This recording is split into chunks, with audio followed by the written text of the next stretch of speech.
आज प्रशांत किशोर ने अपनी पार्टी के बारे में बताया कि या तो वो सबसे पहले नंबर पर उसकी पार्टी रहेगी या सबसे अंतिम पायदान पर रहेगी। यानी जितनी भी पार्टियां, चाहे जदयू हो या फिर आरजेडी हो, बीजेपी हो, कांग्रेस हो, चिराग पासवान की पार्टी हो या फिर जन स्वराज हो या मांझी की पार्टी और बहुत सारी जो मार्क्सवादी और ये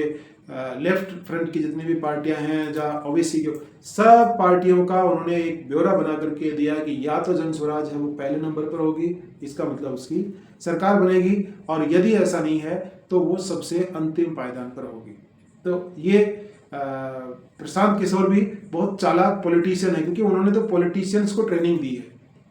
इसलिए वो जनता की नब्ज पकड़ने में और एक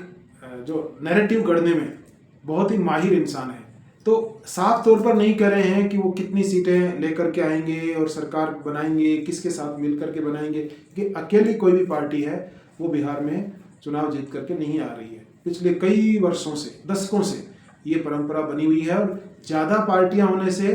इसी तरह का हाल होता है। ज़्यादा पार्टियां और सबका बराबर का एक एक कंट्रीब्यूशन है, जो अपनी पार्टी का या कार्यकर्ताओं का या जो उनके सीट शेयरिंग का है, इसके कारण कोई भी एक पार्टी है वो बहुमत में नहीं आ रही है। तो प्रशांत किशोर बहुत चालाक, चतुर और बुद्धिमान पॉलिटिशियन बन रहे हैं कि अपनी पार्टी को या तो पहले नंबर पर या अंतिम पायदान पर। इसका मतलब वो साफ तौर पर ये नहीं बता पा रहे हैं कि वो कितनी सीटें जीत पा रहे हैं। नई पार्टी है, एकदम से वो सरकार बना लेंगे ऐसा भी नहीं है, क्योंकि ये दिल्ली, मुंबई जो मेट्रोपॉलिटन सिटी हैं उनमें एक ही टाइप का जो वर्ग होता है, जो मिडिल क्लास होता है, वो बड़े एक शहर के अंदर या म्यूनिसिपल कॉरपोरेशन जो होता है उसके अंदर रहते हैं। लेकिन जो बिहार जैसे दूर दराज के और ग्रामीण क्षेत्र और बहुत बेहद गरीबी और अभावग्रस्त जो इलाके हैं, उनमें इस तरह के जो नैरेटिव बिल्डिंग और परसेप्शन का जो खेल है पॉलिटिशियंस खेलते हैं वो नहीं होता है। वोटर बेस होता है वो फिक्स होता है, चाहे वो नीतीश कुमार का हो, चाहे लालू प्रसाद यादव का हो, बीजेपी का हो या कांग्रेस का हो या चिराग पासवान को। जातिगत आधारित जो राजनीति है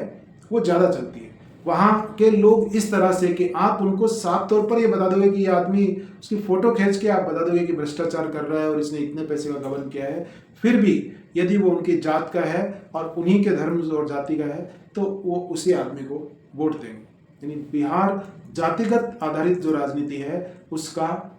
केंद्र बिंदु है। इससे ज़्यादा उसकी जड़ें हैं, वो जो ऊपरी स्तर पर जो मुद्दे होते हैं उनसे कोई वास्ता नहीं होता है। इसलिए बिहार की राजनीति है वो बहुत सारे रंगमंच पर अलग अलग नृत्य है, नाटक है और जो किरदार है वो निभाएगी, और आने वाले समय में ये बहुत ही रोमांचित करने वाली खबरें होंगी कि जन स्वराज पार्टी एक अन्य खिलाड़ी और जुड़ गया है। तो ये सब मिल करके और सत्ता की इस परख को कैसे हासिल करते हैं, कौन कितना सीट जीत के लाता है, कौन कितने क्षेत्र में वो अपना बहुमत सिद्ध कर पाता है, इसको देखने को मिलेगा।